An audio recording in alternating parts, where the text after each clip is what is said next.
വായിക്കുമ്പോൾ മൃഗങ്ങൾ ഉപദേശം തരുന്ന ധാരാളം സംഭവങ്ങൾ ഈ പുസ്തകത്തിലുണ്ട്. മൃഗമെല്ലാം കൂടെ സംസാരിക്കുന്നില്ലെന്നേ ഉള്ളു, പക്ഷെ മൗനമായിട്ടാണെങ്കിലും അവൻ മനുഷ്യനോട് മൃഗം സംസാരിച്ചു കൊണ്ടിരിക്കുക. അല്ല, ഒടുവിൽ മൃഗം സംസാരിക്കുന്ന വെളിപ്പാടിലുണ്ടല്ലോ, ഉണ്ട്.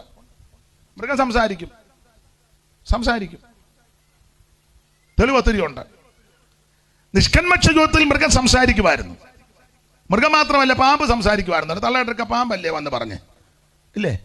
അതോ പാപ്പച്ചനാണോ? പാമ്പല്ലേ മേ വന്ന് പറഞ്ഞേ? മിണ്ടുകയല്ല. തള്ള പാമ്പിൻ്റെ ഫോൺ നമ്പരും എല്ലാം മേടിച്ചിടയ്ക്ക് മിസ് കോളും വിട്ട് പാമ്പ് ഇങ്ങനൊരു പടവും അമ്മാമ്മയ്ക്ക് അയച്ചു. ഹായ്, ഇച്ചിരി കഴിഞ്ഞ് വിളിക്കാന്നോ? ആരാ? പാമ്പ് സ്ത്രീയോട് അങ്ങനല്ലേ എഴുതിയേക്കുന്നത്? പാമ്പ് സംസാരിക്കും. ഉദാഹരണം, പാപം ചെയ്തപ്പോഴായി സംസാരശേഷി നഷ്ടപ്പെട്ടത്. ഭൂമിയിൽ പാപം പ്രവേശിച്ചപ്പോൾ മൃഗത്തിൻ്റെ മനുഷ്യൻ്റെ സംസാരശേഷി അത്ര നല്ലതല്ലല്ലോ. ആണോ? അല്ലല്ല. ചിലർ അനാവശ്യം കൂട്ടിയ വർത്താനം പറയുള്ളൂ. എനിക്കറിയാവുന്ന ഒരാളുണ്ട്, എന്ത് ചോദിച്ചാലും അതിൻ്റെ മുന്നോ പിന്നോ എന്തെങ്കിലും ചേർക്കുന്നത് എനിക്കിപ്പോൾ മൈക്ക് കൂടെ പറയാനൊക്കത്തില്ല. മറന്നിട്ടല്ല, അറിയാം. ഇപ്പോഴും പുള്ളിയോട് എന്തെങ്കിലും ചോദിച്ചാൽ പുള്ളി അത് എന്തെങ്കിലും മുന്നോ പുറകോ എന്തെങ്കിലും പുള്ളിക്ക് ചേർക്കണം. എന്തെങ്കിലും സംസാരം നല്ലതല്ല. അങ്ങനെ നമ്മുടെ ഇടയിലും ഉണ്ട് ആൾക്കാർ, ഉണ്ട്. പാപം ചെയ്യുന്നതിന് മുമ്പ് സംസാരിക്കുമായിരുന്നു. പാപം ചെയ്ത് കഴിഞ്ഞപ്പം ചിലരുടെ സംസാരശേഷിയും പോയി, ചിലർക്ക് സംസാരിക്കാൻ അറിയത്തുമില്ല, ചിലതിപ്പം മിണ്ടുന്നുമില്ല. ഉദാഹരണം, നമ്മൾ വീട്ടിൽ വളർത്തുന്ന കന്നാലി അങ്ങോട്ട് അമ്മ ഇറങ്ങുമ്പം അമ്മ പറ വരുന്നടി, അമ്മയ്ക്കും അറിയാം അന്നമ്മേന്നാ വിളിച്ചത്. അന്നമ്മേന്നാ വിളിച്ചത് മാ. അപ്പം അന്നമ്മയ്ക്ക് അറിയാം എന്നെയാ വിളിച്ചത്. അതാ അന്ന പറഞ്ഞ വരുന്നടി. വീട്ടിൽ വളർത്തുന്ന പട്ടി ബാബു എന്നായി വിളിക്കുന്നത്. ബാബു ഉടനെ പോയിട്ട് വരാടാ. ഉടനെ പുള്ളിക്ക് മനസ്സിലായി. ഉണ്ടോ? ഈ മൃഗം സംസാരിക്കും. അങ്ങനെയെങ്കിൽ മൃഗങ്ങൾ നമ്മളെ ഉപദേശിക്കും. ഈ പുസ്തകം പഠിച്ചാൽ അങ്ങനെ ഉപദേശമുണ്ട്. ഉപദേശമാര് പറഞ്ഞിട്ട് അംഗീകരിക്കുന്നില്ല, ആരും കേൾക്കുന്നുമില്ല. അതുകൊണ്ട് യോ പറയുക, മൃഗത്തോട് ചോദിക്കാം, അവൻ നിന്നെ ഉപദേശിക്കും. 7-ാം വാക്യം, മൃഗങ്ങളോട് ചോദിക്കാം, അവൻ നിന്നെ ഉപദേശിക്കും. ഈ പുസ്തകം പഠിക്കുമ്പോൾ മൃഗം ഉപദേശം തരുന്ന നിരവധി സംഭവങ്ങളുണ്ട്. എടുത്തു വായിപ്പിക്കുന്നില്ല, ഓടിച്ചങ്ങ് പറയാ. ഒന്നാമത് തരുന്ന ഉപദേശം, ആമന് സ്തോത്രം, ആമന് സകലത്തിന്റെ മേലും മൃഗത്തിന്റെ മേലും മനുഷ്യന് അധികാരമുണ്ടായിരുന്നെന്ന. ആമേന് സൃഷ്ടികർമ്മമെല്ലാം കൊണ്ട് നടത്തി ഒടുവിൽ സർവജ്ഞനായ ദൈവം തമ്പുരാൻ ആദാമിന്റെ മുൻപിൽ സകല ജീവജാലങ്ങളെയും മൃഗങ്ങളെയും വരുത്തി. ആദാം അവയ്ക്ക് പേരായി എന്ന് പറഞ്ഞാൽ സകല മൃഗവും തൻ്റെ മുന്നിൽ കൂടെ കടന്നു പോകുന്നത്. ഈ മൃഗത്തോട് ചോദിച്ച മൃഗം പറയും, ആമേൻ ആദാം എന്ന് പറയുന്ന വ്യക്തി ആമേൻ സ്വതന്ത്ര സകലത്തിൻ്റെ മേലും അധികാരമുള്ളവനാ എന്ന് പറഞ്ഞാൽ, ദൈവത്തോട് കൂടെ നടന്നാൽ, ദൈവത്തോട് ചേർന്നിരുന്നാൽ, ദൈവത്തോട് പറ്റി നിന്നാൽ, ദൈവത്തിൻ്റെ വഴിയിൽ നടന്നാൽ സകലതും നിനക്ക് കീഴാകും. ഇതാണ് ഈ മൃഗം തരുന്ന ഉപദേശം. ഉൽപ്പത്തി തരുന്നത് സകല മൃഗങ്ങൾ, ആനയും കടുവായും പുലിയും കരടി സകല കാട്ടുപോത്തും തരുന്ന ഉപദേശം എന്നാണെന്നറിയാമോ? ഈ ആദാം ദൈവത്തോട് കൂടെ നടക്കുക, ദൈവ സംസർഗത്തില്ല, പാപം ചെയ്തിട്ടില്ല, പാപം പ്രവേശിച്ചിട്ടില്ല. അതുകൊണ്ട് ഈ മൃഗം പറയും, പാപം ചെയ്യാതെ ദൈവത്തോട് കൂടെ നടന്നാൽ ഞങ്ങളെല്ലാം നിങ്ങൾക്ക് കീഴ്പ്പെടും. അതുകൊണ്ട് ഇന്ന് രാത്രി ഒരു കാര്യം എന്നെ കേൾക്കുന്നവരോട് പറയാ, അവൻ സകല പാപത്തിൽ നിന്ന് നമുക്ക് മോചനം, പാപത്തിന് പരിഹാരം ഒരേ ഒരു മാർഗമേ ഉള്ളൂ. യേശു ക്രിസ്തുവിന്റെ പരിശുദ്ധ രക്തം, അവന്റെ പുത്രനായ യേശുവിന്റെ രക്തം സകല പാപങ്ങളും പോക്കി നമ്മെ ശുദ്ധീകരിക്കും. അവൻ യേശുവിന്റെ രക്തത്തിന് പാപം പരിഹരിക്കുവാൻ കഴിവുണ്ട്. അത് പുണ്യാക രക്തമാണ്, വിലയേറിയ രക്തമാണ്, നിർമ്മല രക്തമാണ്, സംസാരിക്കുന്ന രക്തമാണ്, വിലപ്പെട്ട രക്തമാണ്, പാപം മോചിക്കുന്ന രക്തം. ഇന്ന് രാത്രി ആ രക്തത്താൽ പാപമോചനം പ്രാപിക്കട്ടെ. മൃഗങ്ങളോട് ചോദിക്കാം, അവ നിന്നെ ഉപദേശിക്കും. ഓടിച്ചു പറയാ. ബിലിയാമിന്റെ കഴുത, ചരിത്രമൊന്നും ഞാൻ വിസ്തരിക്കുന്നില്ല. അപ്പോൾ യഹോവ കഴുതയുടെ വായു തുറന്നു. അത് ബിലിയാമിനോട്, നീ എന്നെ 3 വട്ടം അടിപ്പാൻ ഞാൻ നിന്നോട് എന്ത് ചെയ്തു? കഴുത തരുന്ന ഉപദേശം ഇതാ, അവൻ ദ്രവ്യാഗ്രഹം അകത്ത് കയറിയാൽ ദർശനം പോവും. ദ്രവ്യാഗ്രഹം സകലവിധ ദോഷത്തിനും അതാ കഴുത തരുന്ന ഉപദേശം. നമ്മൾ ഈ ലോകത്ത് ജീവിക്കുമ്പോൾ ഭൗതിക നന്മ നമുക്ക് ആവശ്യമാണ്, പക്ഷേ അതിൻ്റെ കുശാഗ്രബുദ്ധിയും തട്ടിപ്പും വെട്ടിപ്പും കാണിക്കരുത്. ഈ ലോകത്തിൽ നമ്മൾ ജീവിക്കുമ്പോൾ ജീവനും ഭക്തിക്കും വേണ്ടിയതെല്ലാം ആവശ്യമാണ്. അതൊക്കെ തരാൻ ദൈവം വിശ്വസ്തനുമാണ്. സൂത്രത്തിൽ തന്ത്രത്തിൽ കൗശല ബുദ്ധിയിലൊന്നും സമ്പാദിക്കരുത്. സ്തോത്രം. ദ്രവ്യാഗ്രഹം സകലവിധ ദോഷത്തിനും മൂലകാരണമാണ്. ഇതാ ബിലെയാമിന്റെ കരുത്ത് തരുന്നത് എന്ന് പറഞ്ഞാൽ അവന് കാശിനോടുള്ള ആർത്ത് കയറിയാൽ ദൈവീക ദർശനവും കൃപയെല്ലാം നഷ്ടപ്പെടുമെന്ന്. നഷ്ടപ്പെട്ട് കഴിഞ്ഞാൽ പിന്നെ അടിക്കേണ്ടിടത്തല്ല അടിക്കുന്നത്, പോകേണ്ട വഴിയല്ല പോകുന്നത്. കാരണം ബിലെയാമിനെ പറ്റി പുതിയ നിയമത്തിൽ വായിക്കുന്നത് അവൻ കൂലി കൊതിച്ച ബിലെയാമെന്ന. അകത്ത് മുഴുവൻ കൂലിയിരിക്കുക, അകത്ത് മുഴുവൻ ദ്രവ്യാഗ്രഹത്തിന്റെ കൗശല ബുദ്ധിയാ. ഈ മൃഗം തരുന്ന ഉപദേശം അവൻ ദ്രവ്യാഗ്രഹം സകലവിധ ദോഷത്തിനും മൂലകാരണമാണ്. അതിലെ പുള്ളിയുടെ കാല് ഞെക്കിയത്, ദൂതനെ കണ്ടത്, ആകെ പ്രശ്നമായത്, ഒടുവിൽ ചത്തത് എങ്ങനെ? പുള്ളി പറഞ്ഞു ഭക്തൻ മരിക്കുന്നത് പോലെ ഭക്തൻ മരിക്കുമ്പോഴാണോ മരിച്ചത്? അയ്യോ, യുദ്ധം അങ്ങോട്ട് നടന്ന് ഇവനെ വെട്ടിക്കൊന്ന് പരുവക്കേടായി. ദ്രവ്യാഗ്രഹം സകലവിധ ദോഷത്തിനും കാരണമാണ്. ഇന്ന് രാത്രി മൃഗങ്ങളോട് ചോദിക്ക്, അവൻ നിന്നെ ഉപദേശിക്കും. ഓടിച്ച് പറയാം. പ്രവാചകൻ ഒരിക്കൽ നടന്നു വരിക. പ്രവാചകൻ അന്നേരം യൂത്ത് കുറെ ഉണ്ട്. യൂത്ത് പിള്ളേരെല്ലാം കൂടെ പുള്ളിയെ കളിയാക്കി. മൊട്ടത്തലയാ കയറി വായിപ്പിക്കുന്നില്ല, അറിയാമല്ലോ, മൊട്ടത്തലയാ. അപ്പൊ എൻ്റെ ചിന്ത, പുള്ളി മുടി വളർത്തിയ ഉപദേശിയല്ല. ഇപ്പൊ അങ്ങനത്തെ ഉപദേശിമാരും ഉണ്ട്. പാട്ടുന്നിട ഉണ്ട്. ഹല്ലേലൂയ എന്ന് പറഞ്ഞു വെച്ച് മുടിയെടുത്താട്ടെ ഉണ്ട്. അങ്ങനെയുള്ളവരുണ്ട്. നാളെ ഒരാൾ റബ്ബർ ബാൻഡ് ഇട്ടുകൊണ്ട് വരുന്നു. ഇവർ പിന്നെ മര്യാദയ്ക്ക് മുടിയൊക്കെ വെട്ടി യോഗ്യമായിട്ടിരിക്കുന്നു. അഭിനന്ദ നിൽക്കുന്നു. ചിലതൊക്കെ ഇങ്ങനെ നിൽക്കുന്നു. അവനെ വളർത്തിക്കോ, പക്ഷെ ഒരു ആത്മീക ശുശ്രൂഷയിൽ വേണ്ട. ഇതാ നമ്മുടെ ശുശ്രൂഷ ആത്മീക ശുശ്രൂഷകളാണ്. ഇതിനകത്ത് വരുമ്പോൾ യോഗ്യമായിരിക്കണം. മുടി വളർത്തരുതെന്നോ അതൊന്നും പിടുത്ത വിഷയമല്ല. ശുശ്രൂഷയ്ക്ക്, സ്റ്റേജയിൽ, ആരാധനയ്ക്ക് ഒക്കെ വരുമ്പോൾ യോഗ്യമായിരിക്കണം. ഇപ്പം ഇതൊന്നും തീർത്ത് പറയാനും ഒന്നും മിണ്ടാനൊക്കെ അയ്യോ വല്ലാത്ത കാലമാണ്. മിണ്ടിയ അന്നേരം തന്നെ പ്രശ്നമാണ്. അതുകൊണ്ട് മാഷന്മാരും വളരെ പേടിച്ചൊക്കെയാണ് ജീവിക്കുന്നത്. എനിക്ക് പിന്നെ ഇതൊന്നും വിഷയമല്ല. ഇനി എന്നാ വിഷയം ഉണ്ടാകാനാ? പണ്ടൊരു തെങ്ങേന്ന് വന്ന് തല തെറിച്ച് പോയപ്പം പമ്പള വന്ന് പറഞ്ഞു, എൻ്റെ ദൈവമേ ഇതിലും വലുത് ഏതാണ്ട്, ഇതിലും വലുത് തലയില്ല, ഇതിലും വലുത് എന്നാ വരാനാ? ഒരു കാര്യം പറയാം, നമ്മുടെ വിഷയത്തിൽ വരാം. മൊട്ടത്തലയാ കയറി വരാൻ കളിയാക്കുക, പരിഹസിക്കുക. ഉപദേശിയെ കളിയാക്കുക, പരിഹസിക്കുക. അങ്ങനെയുള്ള ആൾക്കാരുണ്ടല്ലോ. ഉപദേശിയെ പരിഹസിക്കുക, മൊട്ടത്തലയാ കയറി വരാൻ. ഉപദേശിമാരെ കളിയാക്കുന്ന, പരിഹസിക്കുന്ന, നിന്ദിക്കുന്ന ധാരാളം ആൾക്കാരുണ്ട്. ആക്ഷേപിച്ചവരൊക്കെ ഒന്നെങ്കിൽ മാനസാന്തരപ്പെടും, ഇല്ലേ മേടിച്ച് കിട്ടും. പരമാർത്ഥ മനസ്സോടെ ജീവിക്കുന്നവനെ, വിശ്വസ്തയോടെ ജീവിക്കുന്നവനെ നീ ഞോണ്ടാൻ പോയാൽ വിവരം അറിയും. അതുപോലൊരു സംഭവം ഇവിടെ. മൊട്ടത്തലയാ കയറി വരാൻ. പുള്ളി ഉടനെ മൊട്ടത്തലയാ തിരിഞ്ഞൊന്ന് നോക്കിയപ്പോൾ അവിടുത്തെ വാക്യം, കാട്ടിൽ നിന്ന് 2 പെൺകരടി ഇറങ്ങി വന്നെന്ന്. അപ്പോൾ കാട്ടിൽ നിന്ന് 2 പെൺകരടി ഇറങ്ങി വന്ന് അവരിൽ 42 ബാലന്മാരെ കീറിക്കളഞ്ഞു. ഹോശിയ പ്രവചനത്തിൽ വായിക്കുന്നത് ഹൃദയത്തിന്റെ നെയ്വല കീറുവന്ന. വാക്യങ്ങൾ എടുപ്പിക്കുന്നില്ല. ഞാൻ നേരത്തെ പുസ്തകം മടക്കി അങ്ങ് കൊടുത്തില്ല. കാരണം അങ്ങനെ പുസ്തകം മടക്കി ശുശ്രൂഷക്കാരനെ ഏൽപ്പിച്ചു. അങ്ങനെ ഞാൻ ഏൽപ്പിച്ചല്ലോ, അതുകൊണ്ട് ഇനി വായിപ്പിക്കുന്നില്ല. അപ്പോൾ കാട്ടിൽ നിന്ന് 2 പെൺകരടി ഇറങ്ങി വന്നു. അവരിൽ അപ്പൊ കുറച്ചേറെ പിള്ളേരുണ്ടായിരുന്നു. കിട്ടിയതാണ് 42. ഒരു പെൺകരടിക്ക് 21 വെച്ച്. കരടിയും പറഞ്ഞാണ് നല്ല കോളായിരുന്നല്ലോ.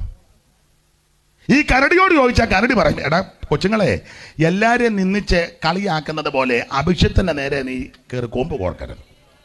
എല്ലാരെയും ഞോണ്ടുന്നത് പോലെ, എല്ലാരെയും തൊടുന്നത് പോലെ, എല്ലാരെയും കയറി ഉപദ്രവിക്കുന്നത് പോലെ പ്രാർത്ഥിക്കുന്ന, ജീവിക്കുന്ന, ആരാധിക്കുന്ന ദൈവഭക്തന്മാരെ തൊട്ടാൽ നീ വിവരം അറിയും. നമ്മൾ തിരിച്ചടിക്കത്തില്ല, അത് നമ്മുടെ മാർഗവുമല്ല. ഒന്നും പറയത്തില്ല. നമ്മളെയൊക്കെ തല്ലിയാൽ നിന്ന് കൊള്ളുകല്ലാതെ, എന്നെ അന്ന് തല്ലിയാ ഒറ്റയടിക്കാൻ താഴെ വേണം. ഇങ്ങനെ ഇരിക്കുന്നതേ ഉള്ളൂ, ഒരു കൽപ്പും കടയൊന്നുമില്ല. അല്ല ഒന്ന് തല്ലി നോക്ക്, ഒറ്റയടിക്ക് താഴെ വീഴുമെന്ന്. പക്ഷെ പിന്നെ ഒരടിക്കൊക്കെ നിൽക്കുന്നു കൊടുക്കുമായിരിക്കും. എന്നെ കിട്ടില്ല. ആദ്യത്തെ അടിക്ക് താഴെ വീഴും. നിന്ന് കൊള്ളാനൊക്കത്തില്ല, താഴെ കിടന്ന് കൊള്ളുകല്ലാതെ. അതല്ലേ അനേക ദൈവദാസന്മാരെ ഉപദ്രവിക്കുന്നില്ല, ഒന്നും പറയുന്നില്ല, ചിലര് എതിർക്കുന്നില്ല. തല്ലാനാകവില്ലാഞ്ഞിട്ടാണോ? നമ്മുടെ മാർഗം ഇതല്ലല്ലോ. സ്തോത്രം. അനാവശ്യം നമ്മളെ പറയുന്നു. നാളൊരു തള്ള എന്നോട് പറഞ്ഞു, എൻ്റെ നല്ല ഫസ്റ്റ് ക്ലാസ് ചീത്ത ഇരിപ്പുണ്ടെന്ന് എന്നോട്. പക്ഷെ ഞാൻ പറയത്തില്ല, എന്നോട് പറഞ്ഞതാ. എൻ്റെ നല്ല അതാ പുള്ളി അമ്മയുടെ ഭാഷ ഫസ്റ്റ് ക്ലാസ് ചീത്ത. ഒന്ന് പറയുന്നത് ഞാൻ പറഞ്ഞുമില്ല. പറഞ്ഞിരുന്ന തള്ള പറഞ്ഞേനോ. നമ്മുടെ മാർഗം തിരിച്ചു പറയുന്നതല്ലല്ലോ, തിരിച്ച് പ്രതികരിക്കുന്നതുമല്ല. നമുക്കൊറ്റ മാർഗമുള്ളൂ, മുട്ടയിലിരിക്കും. പ്രാർത്ഥന. സ്തോത്രം. അവരെന്നോട് ചെയ്യുന്നതെല്ലാം എനിക്ക് പ്രാർത്ഥനയുള്ളെന്നാണ് പക്കത്തിന് എഴുതിയേക്കുന്നത്. ഏതായാലും ഒരു കാര്യം പറഞ്ഞാൽ, മൃഗം ഈ കരടിക്കുട്ടന്മാർ പറയും, ആമേൻ, എല്ലാവരെയും തൊടുന്നത് പോലെ പ്രാർത്ഥിക്കുന്നവനെ തൊടരുത്, നിന്നെ കീറിക്കളയും, ദൈവം നിന്നെ കീറിക്കളയുമെന്ന്. അതുകൊണ്ട് പ്രാർത്ഥിക്കുന്ന ദൈവ കുഞ്ഞുങ്ങളോട് പറയാം, പ്രശ്നങ്ങൾ വരുമ്പോൾ, പോരാട്ടം വരുമ്പോൾ, എതിരുകൾ വരുമ്പോൾ, നിനക്കെതിരെ പീഡകൾ അടിച്ചുവിടുമ്പോൾ നിരാശപ്പെടരുത്, തകർന്നു പോകരുത്, തളരരുത്, മുട്ടയിലിരുന്ന് പ്രാർത്ഥനയിൽ പോരാടണം. എന്തിനാണെന്നറിയാമോ? അങ്ങനെയുള്ളവർക്ക് ദൈവം മാനസാന്തരം കൊടുക്കാൻ, അവർ നശിച്ചു പോകാനല്ല, അവർ തകർന്നു പോകാനല്ല, ദൈവം അവർക്ക് മാനസാന്തരം കൊടുക്കണം. നമ്മൾ അനുഭവിക്കുന്ന ആത്മീയ സന്തോഷം അവരും അനുഭവിക്കണം. നമ്മുടെ സന്തോഷം അങ്ങനെ ധാന്യവും മീനും മർദ്ദിച്ചപ്പോൾ അവർക്കുണ്ടായതിലും അധികം സന്തോഷം നമ്മുടെ ഹൃദയം നിങ്ങൾ ദൈവം തന്നിരിക്കുക. ആ സന്തോഷവും അവരും അനുഭവിക്കണം. മൃഗങ്ങളോട് ചോദിക്കുക, അവ നിന്നെ ഉപദേശിക്കും. ഉൽപ്പത്തി പുസ്തകം 1-ാം അധ്യായത്തിൽ മൃഗം പറയും, പാപം ചെയ്യാതിരുന്നാൽ സകലതും അനുസരിക്കും. ബിലിയാമിന്റെ കഴുത പറയും, ആമൻ സ്തോത്രം, ആമൻ ദ്രവ്യാഗ്രഹം അകത്ത് കുമിഞ്ഞു കയറിയാൽ നിന്റെ ദർശനം നഷ്ടപ്പെട്ട് നീ അധപ്പതിച്ചു പോകും, ഭക്തൻ മരിക്കും പോലെ മരിക്കുകയില്ല. 3, ഈ കരടിക്കുട്ടന്മാർ പറയും, എല്ലാവരെയും കളിയാക്കുന്നത് പോലെ, പരിഹസിക്കുന്നത് പോലെ അഭിഷിക്തനെ തുടരുത്. സ്തോത്രം, സ്തോത്രം. അങ്ങനെയൊക്കെ പെന്തിക്കോസുകാരെ അടച്ച് ആക്ഷേപിച്ച് കളിയാക്കിയവരെ അറിയാവല്ലോ, മേടിച്ച് കെട്ടിയതൊക്കെ ഞാൻ പറയണ്ടല്ലോ, അറിയാവല്ലോ. ദൈവത്തിന് മഹത്വം. ദാനിയേൽ പ്രവചനത്തിൽ രാജാവിനോട് പ്രാർത്ഥിക്കാത്ത വിഷയം നിമിത്തം സിംഹത്തിന്റെ ഗുഹയിലിട്ടു. രാജാവിന് ഉറക്കം വന്നില്ല. വിസ്തരിക്കേണ്ട, നിങ്ങൾക്കറിയാം. അധികാലത്ത് രാജാവ് ഗുഹാമുഖത്ത് വന്ന് ചോദിക്കുക, അത്ഭുതത്തോടെ ചോദിക്കുക, ഇവനുള്ള ദൈവത്തിന്റെ ദാസനാകുന്ന ദാനിയേലേ, നീ അതിനകത്തെങ്ങാനും ഉണ്ടോടാന്ന്. ദാനിയേൽ കരക്കോട്ട് കയറി കൈയടിച്ചേച്ച് പറഞ്ഞു, രാജാവിന് ദീർഘായുസ് ഉണ്ടാകട്ടെ. അടുത്ത പറ, നിങ്ങൾക്കെല്ലാം മനപ്പാടമ, രാജാവേ, സിംഹങ്ങൾ എനിക്ക് കേടുവരുത്താതിരിക്കേണ്ടതിന് എൻ്റെ ദൈവം ആമേൻ തൻ്റെ ദൂതനെ അയച്ച് സിംഹത്തിന്റെ വായെ അടച്ചു കളഞ്ഞെന്ന. ഹല്ലേലൂയ. ഞാൻ വിവരിക്കുന്നില്ല. ദൈവത്തിന് മഹത്വം. ഈ സിംഹത്തോട് ചോദിച്ചാൽ സിംഹം പറയും, ആമൻ, ഇവിടെ അനേകർ ഈ ഗുഹയ്ക്കകത്ത് വന്നിട്ടുണ്ട്, ഒരെണ്ണത്തിനെ ഞങ്ങൾ വെറുതെ വിട്ടിട്ടില്ല, വരുന്നതിന് മുന്നേ ആടിപ്പിടിച്ച് അവൻ കീറി പറിച്ച് അടിച്ച് ശരിയാക്കുന്ന ഒറ്റയടി, വരുമ്പളെ അടിയല്ലേ, അടിച്ച് താഴെ ഇട്ട് പറിച്ച് പിച്ച് ചിന്തി കീറിക്കളയും. പക്ഷേ ഇന്നലെ രാത്രി ഒരുത്തം വന്നു. എല്ലാ പ്രാവശ്യവും വരുന്നത് പോലെ അല്ല ഇന്നലെ രാത്രി വന്നവൻ ആരാന്നറിയാമോ? അവൻ ദൈവത്തോട് പ്രാർത്ഥിക്കുന്നവനാ, അവൻ വിശുദ്ധിയോടെ ജീവിക്കുന്നവനാ, അവൻ പ്രമാണം കാക്കുന്നവനാ, അവൻ ദൈവവചനം ധ്യാനിക്കുന്നവനാ, അവൻ പ്രമാണത്തിൽ നിൽക്കുന്നവനാ, ഉപരി അവൻ പതിവ് തെറ്റാതെ പ്രാർത്ഥിക്കുന്നവനാ. അവനെ തൊടാൻ പോലും ഞങ്ങളെ അനുവദിച്ചില്ല. ഇന്ന് രാത്രി എന്നെ കേൾക്കുന്ന പ്രിയരെ, പ്രാർത്ഥിക്കുന്നവനെ തൊടാൻ ദൈവം അനുവദിക്കത്തില്ല. പ്രാർത്ഥിക്കുന്നവനെ അവനെ ഉപദ്രവിക്കാൻ ദൈവം അനുവദിക്കത്തില്ല. അഥവാ എന്തേലും വരുന്നുണ്ടെങ്കിൽ ദൈവം അനുവദിച്ചിട്ടാ. Praise the Lord. ഈ സിംഹഗുഹയ്ക്കകത്ത് കിടക്കുന്ന സിംഹം പറയും, എല്ലാവരെയും തൊടുന്നത് പോലെ പ്രാർത്ഥിക്കുന്നവനെ തൊടാൻ ദൈവം അനുവദിക്കത്തില്ല. മൃഗങ്ങളോട് ചോദിക്ക്, അവ നിന്നെ ഉപദേശിക്കും. ഞാൻ വിശദീകരിക്കാൻ അങ്ങ് പോയിന്റ് പറഞ്ഞു പോകുക, നിങ്ങൾക്ക് അറിവുള്ള കാര്യമാണ്. കർത്താവിന് യെരൂശലേമിലേക്ക് യാത്ര ചെയ്യണം. ദൈവത്തിന് ഭഗത്ത് ശിഷ്യന്മാരെ വിളിച്ചു പറഞ്ഞു, നിങ്ങൾക്കെതിരെയുള്ള ഗ്രാമത്തിൽ ചെല്ലണം. അവിടെ ചെല്ലുമ്പോൾ ഇതുവരെ ആരും കയറിയിട്ടില്ലാത്ത കഴുതയെയും കഴുതയുടെ കുട്ടിയെയും കാണും. അതിനെ അഴിച്ചോണ്ട് വരണം. ആരെയും ചോദിച്ചാൽ പറയണം, ഗുരുവിന് ഇതിനെ കൊണ്ട് ആവശ്യമുണ്ട്. ഞാൻ അധികം വിവരിക്കുന്നില്ല. ശിഷ്യന്മാരെ പറഞ്ഞതുപോലെ ചെന്ന് കഴുതക്കുട്ടിയും കഴുതയെ അഴിച്ച് യേശുവിൻ്റെ അടുക്ക കൊണ്ടുവന്ന വസ്ത്രം അതിൻ്റെ മുകളിലിട്ട് നമ്മുടെ കർത്താവ് ആ കഴുതയുടെ മുകളിൽ വാഹനമേറി പോകുക. അത് പ്രവചനം നിവൃത്തിയാകുന്നതാണ്. ഭാഗ്യങ്ങൾ എടുപ്പിക്കുന്നില്ല. നിങ്ങൾക്കറിയാം, ദൈവത്തിന് സിയോൻ പുത്രിയെ, നിന്റെ രാജാവ് സൗമ്യനായിട്ട് കഴുതപ്പുറത്ത് വരുന്ന ആ പുസ്തകത്തിലെ വാക്യം. അങ്ങനെ യെരൂശലേമിലേക്ക് യേശു കഴുതയുടെ മുകളിൽ. അപ്പോൾ സകല മനുഷ്യരും വൃക്ഷത്തിന്റെ കൊമ്പുകളും കുരുത്തോലകളും വിലയേറിയ വസ്ത്രങ്ങളും എല്ലാം ഈ രാജപാതയിൽ അല്ലെങ്കിൽ പോയ വഴിയിൽ ഇങ്ങനെ വിരിച്ചു. കഴുത ഇതിന്റെ പുറത്തൂടെ കയറി സഞ്ചരിക്കുക. ആമേൻ. എല്ലാവരും തൊഴുന്നു, വീശുന്നു, ഹോശന്ന പാടുന്നു. ആമേൻ. എല്ലാവരും കൈവീശുന്നു, ഹോശന്ന പാടുന്നു. ഈ കഴുതയ്ക്ക് ഒരു കാര്യം പറയാനുണ്ട്. ആരും കാണാതെ, ആരും ഗവനിക്കാതെ, എല്ലാവരും തള്ളപ്പെട്ട് ഏതോ ഒരു വീട്ടിൽ ഏതോ ഒരു കുത്തി കെട്ടപ്പെട്ട് കിടന്ന ഞാൻ ഇപ്പൊ തന്റെ ആൾക്കാരെന്നെ കൈ കാണിക്കുന്നു, വീശുന്നു. വിലയേറിയ വസ്ത്രം, അലമാരയ്ക്കകത്ത് വെച്ച വസ്ത്രം വരെ കൊണ്ടുവരുന്നത്. ആമേൻ. എല്ലാം കൊണ്ടിടുന്നു, കുരുത്തോല കൊണ്ടിടുന്നു, വൃക്ഷത്തിന്റെ ഇല വെട്ടിയിടുന്നു. അയ്യോ, ഞാൻ ഇതിന്റെ മുകളിൽ കൂടെ യാത്ര ചെയ്യുക. എങ്ങോട്ട്? യെരൂശലേം പള്ളിയിലോട്ട്. അയ്യോ, പണ്ടാന്നെ പള്ളിയുടെ അയലത്ത് ചെല്ലാനൊക്കത്തില്ല. കാരണം ഞങ്ങളുടെ കഴുത്ത് പിടിച്ച് ക്ലിക്ക് എന്നൊരു ശബ്ദം കേൾക്കാം. ഓടിക്കുക. അതാ ഗതി. കഴുതനെ പടലിക്ക് പിടിച്ചോടിക്കാനാ. എന്നെ യാഗം കഴിക്കാൻ പറഞ്ഞ് അങ്ങോട്ട് ചെല്ലാനൊക്കത്തില്ല. പക്ഷെ ഇപ്പത്തേണ്ട യേശു ഞങ്ങളുടെ മുകളിൽ വന്നതുകൊണ്ട്, യേശുവിന് ഇരിക്കാൻ ഇടം കൊടുത്തത് കൊണ്ട്, യേശു ഞങ്ങളുടെ മുതുകിൽ ഇരിക്കുന്നത് കൊണ്ട് എല്ലാവരും ഞങ്ങളെ ബഹുമാനിക്കുക. ഈ കഴുതയോട് ചോദിച്ചാൽ കഴുത പറയും, യേശുവിന് ഇരിക്കുവാൻ, യേശുവിന് യാത്ര ചെയ്യുവാൻ, യേശുവിന് വസിക്കുവാൻ നിന്റെയും നിന്റെ കുടുംബത്തെയും ഒന്ന് ഏൽപ്പിച്ചു കൊടുത്താൽ നീ അവൻ ചിന്തിക്കാത്ത വിധങ്ങളിൽ കൂടി, ഉദ്ദേശിക്കാത്ത വഴികളിൽ കൂടി ദൈവം നിന്നെ നടത്തും, ദൈവം നിന്നെ ഉയർത്തും. അതനുഭവിക്കുന്ന ദൈവമക്കൾ ദൈവത്തിന് മഹത്വം കൊടുക്കുക. നമ്മുടെ കഴിവ് കൊണ്ടോ ഗുണഗണങ്ങൾ കൊണ്ടോ മാന്യത കൊണ്ടല്ല, യേശു നമ്മളിൽ വന്നത് കൊണ്ടാ. യേശുവിനെ രക്ഷിതാവായി സ്വീകരിച്ചു. ഞാൻ എപ്പോഴും പറയും, ആരേലും 10 രൂപ തരുന്നെങ്കിൽ, പച്ചവെള്ളം തരുന്നെങ്കിൽ, ചെല്ലുമ്പോൾ ഒരു കസേര ഇരിക്കാൻ തരുന്നെങ്കിൽ, വണ്ടിയെ കയറ്റുന്നെങ്കിൽ, യാത്ര ചെയ്യാൻ അനുവദിക്കുന്നെങ്കിൽ, കൈ തരുന്നെങ്കിൽ, മാന്യമായിട്ട് ഇടപെടുന്നെങ്കിൽ, ഒരു നേരത്തെ ഭക്ഷണം തരുന്നെങ്കിൽ, നമ്മുടെ കഴിവ് കൊണ്ടോ കുടുംബശ്രേഷ്ഠത കൊണ്ടോ വിദ്യാഭ്യാസത്തിന്റെ മിടുക്ക് കൊണ്ടോ അവൻ ശരീരത്തിന്റെ മെച്ചം കൊണ്ടോ കായബലം കൊണ്ടല്ല, യേശു നമ്മളിലുള്ളത് കൊണ്ടാ. ഇന്ന് രാത്രി എന്നെ കേൾക്കുന്ന ദേശക്കാരോട്, സമീപവാസികളോടും, പ്രിയപ്പെട്ടവരോടും, കൂടപ്പെട്ടവരോടും അറിയിപ്പാനുള്ളത്, നീ യേശുവിനിരിക്കാൻ നിന്നെ ഏൽപ്പിച്ചു കൊടുക്ക്. യേശുവിന് നിന്റെ ഹൃദയം കൊടുക്ക്. യേശുവിന് നിന്റെ ഭവനം തുറന്നു കൊടുക്ക്. കർത്താവിന്റെ വേലയ്ക്ക് നിന്നെയും നിന്റെ കുടുംബത്തെ ഏൽപ്പിക്ക്. ദൈവം ഈ ദേശത്ത് ദൈവം നിന്നെ ഉയർത്തും. മൃഗങ്ങളോട് ചോദിക്കാ, അവ നിന്നെ ഉപദേശിക്കും. സമയം എന്തുവായി? 10 നിർത്തുക. 10 10 മിനിറ്റ് ഉണ്ട്. 10 മിനിറ്റ് പെട്ടെന്ന് പറയാം. മൃഗങ്ങളോട് ചോദിക്കാ, അവ നിന്നെ ഉപദേശിക്കും. അടുത്തതോടെ വായിച്ചു, അതോടെ ഉള്ളത് അതിനെ നേരെ ഉള്ളവായിരും. ആകാശത്തിലെ പക്ഷികളോട് ചോദിക്കാം, ആകാശത്തിലെ പക്ഷികളോട് ചോദിക്കാം, അവ പറഞ്ഞു തരും. കണ്ടോ, അവ പറഞ്ഞു തരും. പക്ഷി ഉപദേശം തരും. വേദപുസ്തകം പഠിച്ച പക്ഷികൾ ഉപദേശം തരും. ആദ്യത്തെ ഉപദേശം തരുന്നത് പക്ഷികളെല്ലാം പെട്ടകത്തിനകത്ത്. പക്ഷിയും മൃഗങ്ങളും എല്ലാം ഉണ്ട്. മൃഗത്തിന്റെ കാര്യം പറഞ്ഞുകൊണ്ട് ഇനി അത് എടുക്കുന്നില്ല, പക്ഷിയെ എടുക്കാം. പെട്ടകത്തിൽ, നോഹയുടെ പെട്ടകത്തിൽ സകല പക്ഷികളും ഉണ്ട്. പറവജാതികൾ, ശുദ്ധിയുള്ളതും എല്ലാം ഉണ്ട്. ഗരുഡനുമുണ്ട്, കുയിലുമുണ്ട്, പരുതുമുണ്ട്, കോഴിക്കുഞ്ഞുമുണ്ട്, ഇല്ലേ? പുള്ളുമുണ്ട്, താറാകുഞ്ഞുമുണ്ട്. അപ്പൊ പുള്ളും കുരുവിക്കുഞ്ഞും, പരുന്തും കോഴിക്കുഞ്ഞും, ഗരുഡനും മാടത്തെ എല്ലാം പെട്ടകത്തിനകത്താണ്. മുഴുവനെണ്ണോ.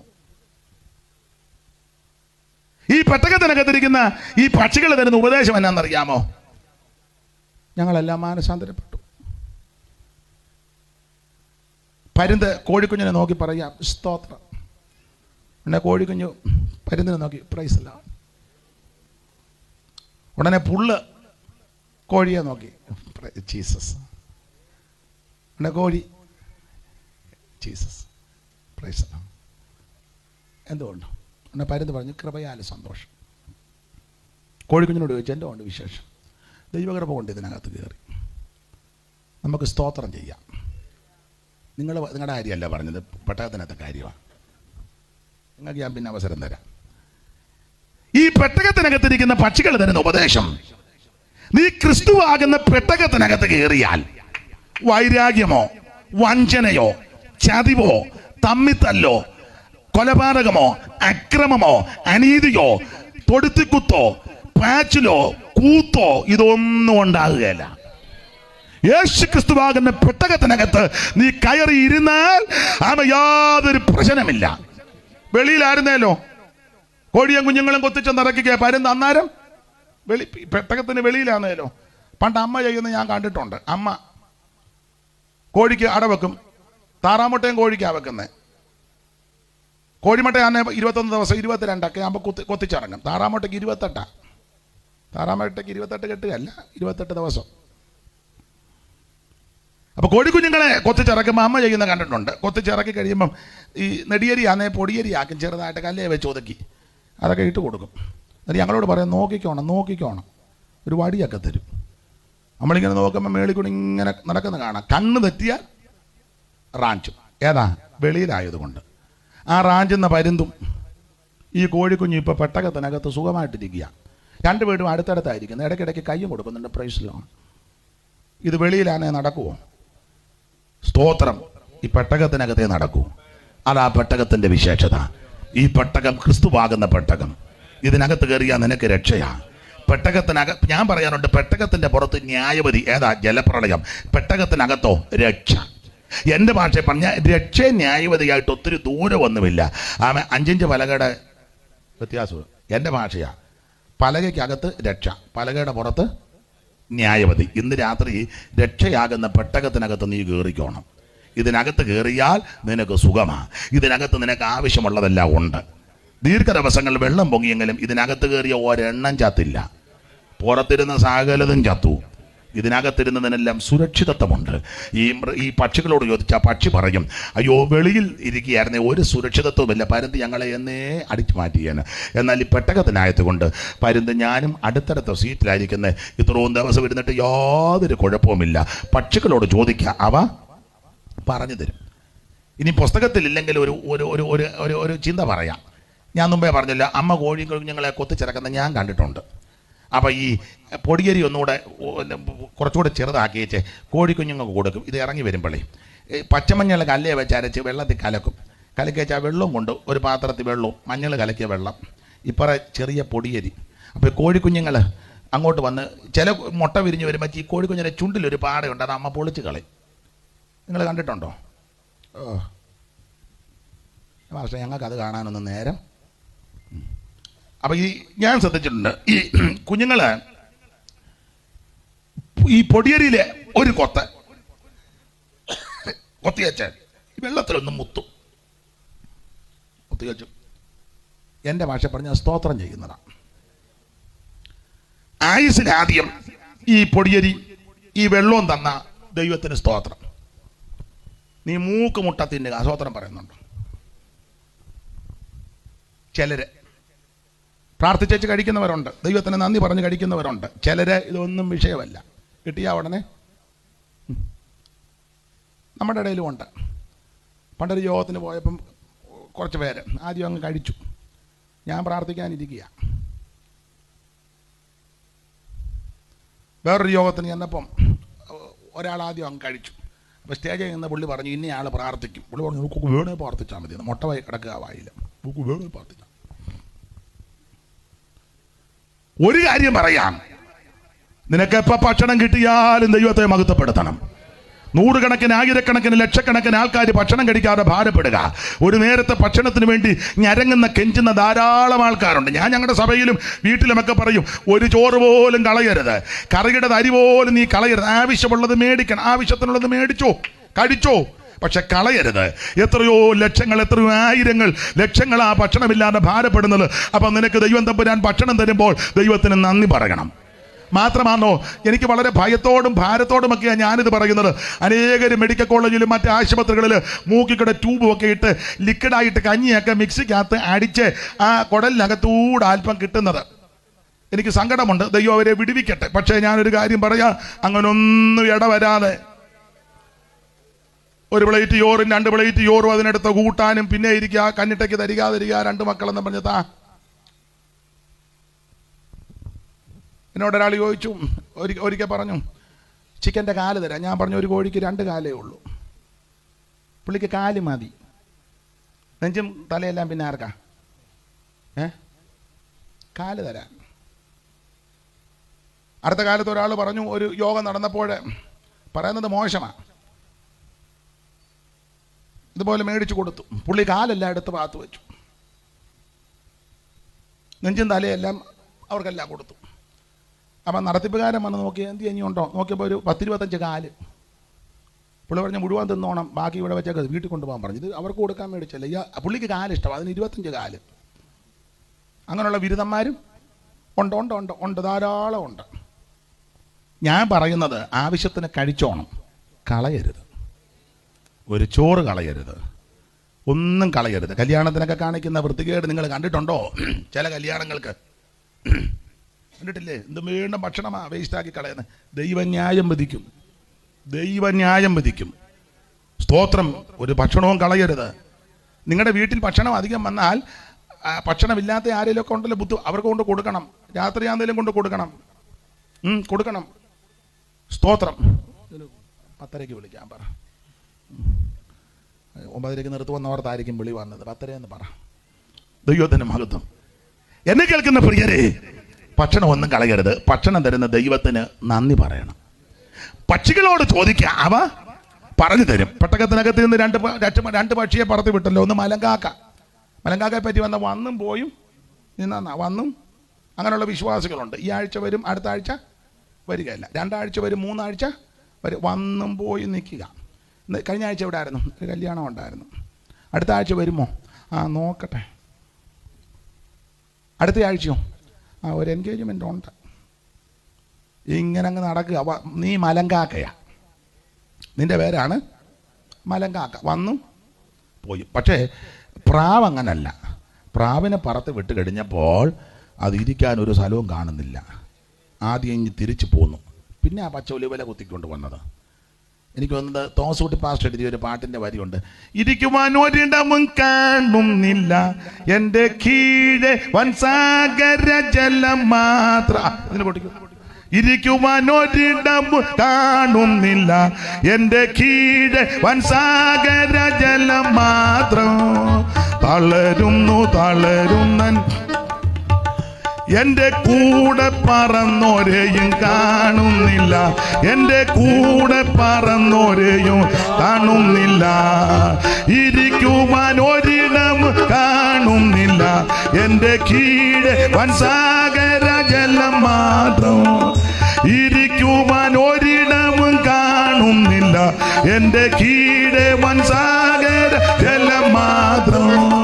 തളരുന്ന ചിറകുകളും എൻ്റെ കൂടെ പറന്നോരെയും കാണുന്നില്ല, എൻ്റെ കൂടെ പറന്നോരെയും. കരമുയർത്തി ദൈവത്തിന് മഹത്വം കൊടുക്കാം.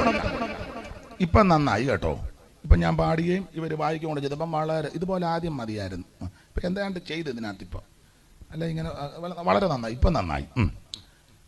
അല്ല, നാണം വന്നപ്പം നേരം വെളുത്തെന്ന് പറഞ്ഞ പോലെ യോഗം തീർന്നു. അപ്പൊ ചുരുക്കി പറഞ്ഞാൽ, പക്ഷികളോട് ചോദിക്കാൻ അവ നിനക്ക് പറഞ്ഞു തരും. ഒരു കാര്യമോടെ പറഞ്ഞങ്ങ് നിർത്തുക. കാക്ക കളറ് നല്ലതല്ല, ആ തള്ളയ്ക്ക് ഒട്ടും ഇഷ്ടമല്ല. ഏത് തള്ളയാ? വലിയ പൊട്ട് തൊട്ടൊരു തള്ള. ഓ ആ തള്ള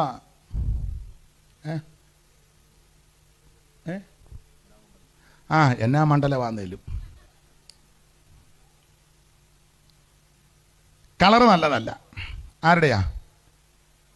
കാക്കയുടെ എന്ന് എല്ലാവരും പറയുന്നു. പക്ഷേ കറുപ്പിന് 7 അഴകെന്നൊക്കെയാണ്.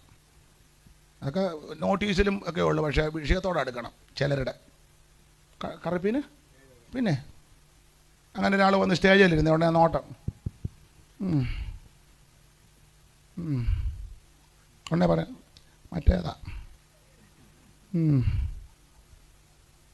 ഇതൊക്കെ പറയുമെന്ന്. പിന്നെ നമ്മളെല്ലാം കണ്ടേച്ച് നടക്കുന്നതല്ലേ. കാക്ക അത്ര നല്ല കളറല്ല, ചിലർക്ക് ഇഷ്ടമല്ല. ശബ്ദം എൻ്റെതുപോലെ ഒട്ടും നല്ലതല്ല. കാക്ക പറയും, അമ്മാമേ ഞാനൊരു പാട്ട് പാടാം, പിന്നെ എൻ്റെ പാട്ടും കൊണ്ട് ഇവിടെ വന്നേക്കരുതെന്ന് പറയും. കാക്ക കണ്ടാൽ ആരും ഉടനെ ഇല്ലേ ചുമ്മാ പോകുന്നു. അല്ല, കാക്ക ഒരുത്തന്നെ വിശ്വാസമില്ല. നമ്മൾ കാല് കുറയുക കാക്ക അങ്ങ് പറന്നു പോകും. കളറ് നല്ലതല്ല, ശബ്ദവും അത്ര നല്ലതല്ല. ഏത് കൊലകൊമ്പൻ്റെ ഇരിക്കുന്ന സാധനവും തട്ടിപ്പറിക്കും. ഇങ്ങനെയൊക്കെ ഒത്തിരി അപാകതകളുണ്ട് മാനുഷിക നോട്ടത്തിൽ. പക്ഷികളെല്ലാം കൂടെ സമ്മേളനം ചേർന്നപ്പം കുയിൽ നന്നായിട്ട് പാടുക. എല്ലാവരും പറഞ്ഞു, സിസ്റ്റർ ഒരു പാട്ടുകൂടെ പാടാൻ. ആരോടാ? കുയിലിനോട്. എവിടാ പഠിച്ചത്? സാധ്യതരുന്നാളിൽ. ഒന്നുകൂടെ പാടും. കാക്ക ഇത് കണ്ട പറഞ്ഞു, ഞാനിവിടെ പാടാൻ. മിണ്ടരുത് ഞാൻ. സ്തോത്രം. തത്ത, നല്ല തത്ത നോക്കിയിരിക്കും. തത്ത എന്തോ സൗന്ദര്യമാണ്. ആ ഡിസൈനുമൊക്കെ എന്തോ, ആ വാലും ആ നല്ല ചുണ്ടും നോക്കിയിരിക്കും. കാക്കേനെ ആരാ നോക്കിയിരിക്കുന്നത്? നല്ല ഏലായി. ആരും നോക്കത്തുമില്ല, ഗവനിക്കത്തുമില്ല. കളറും നല്ലതല്ല, ശബ്ദവും നല്ലതാണ്. കാക്കയ്ക്കും വലിയ സങ്കടമായി. പക്ഷേ തമ്പുരാൻ ഒരു ദിവസം ഒരു കാക്കയെ വിളിച്ചേച്ച് പറഞ്ഞു, ഉപദേശി അവിടെ ഇരിപ്പുണ്ട്, കൊണ്ട് കൊടുക്കാൻ എന്ന് പറഞ്ഞാൽ ദൈവദാസനെ ശുശ്രൂഷിക്കാൻ ഒരു അവസരം തരിക. കുയിലിനെ വിളിച്ചില്ല, സൗന്ദര്യമുള്ള താത്തേനെയും വിളിച്ചില്ല, ഓലേഞ്ഞാലി കുരുവിയെയും വിളിച്ചില്ല. സ്തോത്രം. പലരും ഉപേക്ഷിച്ച് ത്യജിച്ച് വെറുത്ത് ഒറ്റപ്പെടുത്തിയ കാക്കയെ ദൈവം വിളിച്ചു. സ്തോത്രം. നിങ്ങൾ ആത്മീക ലോകത്തെ പാട്ട് മിക്കതും എടുത്തേ, കുയിലിനെ പറ്റി ഒരു പാട്ടുമില്ല. പിന്നെ ഉണ്ട് സിനിമാ പാട്ടുണ്ട്, കുയിലിനെ തേടി. കേട്ടിട്ടില്ലേ? എന്നൊരു പാട്ടില്ലേ? ഓ ഉണ്ടൊരു പാട്ടുണ്ട്, ഞാൻ കേട്ടിട്ടുണ്ട്. ഓ നിങ്ങളെല്ലാം ആത്മീയരായതുകൊണ്ട് ഇപ്പം ആ പഴയതാണെങ്കിലും പുതിയതാണെങ്കിലും ഒരു പാട്ടുണ്ട്, വരിയൊന്നും ഞാൻ ഓർക്കുന്നില്ല. കുയിലിനെ തേടി കുയിലിനെ തേടി കുതിച്ചു പായും മാര. കേട്ടിട്ടില്ല? പാടി നടന്നതാ റോഡ്, കുയിൽ വന്നുമില്ല. കുയിലിനെ പറ്റിയുണ്ട് ലോകത്തിൻ്റെ പാട്ട്. ആത്മീക ലോകത്ത് അങ്ങനെ കുയിലിനെ പറ്റി അങ്ങനെ വലിയ പാട്ടൊന്നും, പക്ഷെ ഇന്നും പാടി ആരാധിക്കുന്നത് കാക്കയുടെ പേര് പറഞ്ഞ. സ്തോത്രം ഇല്ലേ? ഇപ്പോഴും കാക്കയുടെ പേര് ഇല്ലേ? കർത്താവ് അങ്ങനെ പറഞ്ഞ, കാക്കകളെ വിചാരിപ്പിൻ. യേശുവും പരാമർശം കാക്കയുടെ കാര്യം പറഞ്ഞു. സ്തോത്രം. ഈ പക്ഷികളോട് ചോദിക്കുക, പക്ഷി തന്നെ പറഞ്ഞു തരും. നീ കർത്താവിൻ്റെ നാമത്തിന് വേണ്ടി നിന്നാൽ, യേശുവിനെ ശുശ്രൂഷിച്ചാൽ, സുവിശേഷ വേലയെ ആദരിച്ചാൽ, കർത്താവിൻ്റെ വേലയ്ക്ക് ചുമൽ കൊടുത്താൽ, നിന്നെ ദൈവം മറന്നു കളയത്തില്ല. നിന്നെയും നിന്റെ സന്തതിയെയും ഉയർത്തുന്ന ഒരു ദൈവമുണ്ട്. ഇന്ന് ഞാൻ എൻ്റെ പ്രസംഗം അങ്ങ് നിർത്തുക. സമയം തന്നതിന് നന്ദി. എന്നെ സഹിച്ച് ഇത്ര നേരം ഇരുന്നതിന് നിങ്ങൾക്കെല്ലാം വളരെ നന്ദി. ഈ സമീപത്തുള്ള ഭവനത്തിലുള്ളവർക്കും വളരെ നന്ദി. ദേശനിവാസികൾക്ക് നന്ദി. ഒരു കാര്യം പറഞ്ഞങ്ങ് നിർത്താം. യേശു ക്രിസ്തു ഏകദൈവം. യേശു ക്രിസ്തുവിനെ കൂടി മാത്രം രക്ഷ, മറ്റൊരുത്തനും രക്ഷയില്ല. നരകവും ഉണ്ട്, സ്വർഗവും ഉണ്ട്. നരകത്തിൽ പോകരുത്. ചാകാത്ത പുഴുവും കെടാത്ത തീയും ഗന്ധകവും തീയും പല്ലുകടിയും കരച്ചിലും ദണ്ണനോ ഇരുട്ടുമൊക്കെ ആ നരകത്തിൽ. ആമേൻ. സ്വർഗത്തിലെത്തണം. അവിടെ എന്നും സന്തോഷവും ആനന്ദവും എല്ലാറ്റിനുപരി സ്വർഗത്തെക്കാൾ വലിയവനാകുന്ന യേശുവുണ്ട്. സ്തോത്രം. ആ സ്വർഗത്തിൽ പോകാൻ കാശ് മുടക്കുന്നില്ല. ഒറ്റ കാര്യം ചെയ്താൽ മതി, യേശു ക്രിസ്തുവിനെ രക്ഷിതാവായി ചെയ്തിരിക്കുക. രക്ഷിക്കപ്പെട്ടവരുടെ പേര് ജീവന്റെ പുസ്തകത്തിലെഴുതും. ആമ ജീവപുസ്തകത്തിൽ പേരെഴുതി കാണാത്ത ഏവനെയും തീപ്പൊയ്യെ തള്ളിക്കിടും. എന്നാൽ ജീവപുസ്തകത്തിൽ പേരെഴുതി കാണുന്നവർക്ക് നിത്യതയിലെത്താം. ഇന്ന് രാത്രി ആ ശുശ്രൂഷ, ആമൻ, ആ അനുഭവം എല്ലാവരും പ്രാപിക്കുവാനൊന്ന് സമർപ്പിച്ചാട്ടെ. മാനസാന്തരപ്പെട്ട് രക്ഷിക്കപ്പെട്ട് സ്നാനപ്പെട്ട് അഭിഷേകം പ്രാപിച്ച് വേർപാട് പാലിച്ച് കൂട്ടായ്മ ആചരിച്ച് തിരുമേശികെടുത്ത് പ്രാർത്ഥന കഴിച്ച് വിശ്വസ്തയോടെ വിശുദ്ധിയോടെ അപ്പോസ്തലിക ഉപദേശത്തിൽ നിന്ന് ഓരോ ദിവസവും മാനസാന്തരപ്പെട്ട് കർത്താവിന്റെ വരവിനായിട്ട് ഒരുങ്ങുവാൻ എല്ലാവരും സമർപ്പിക്കാം.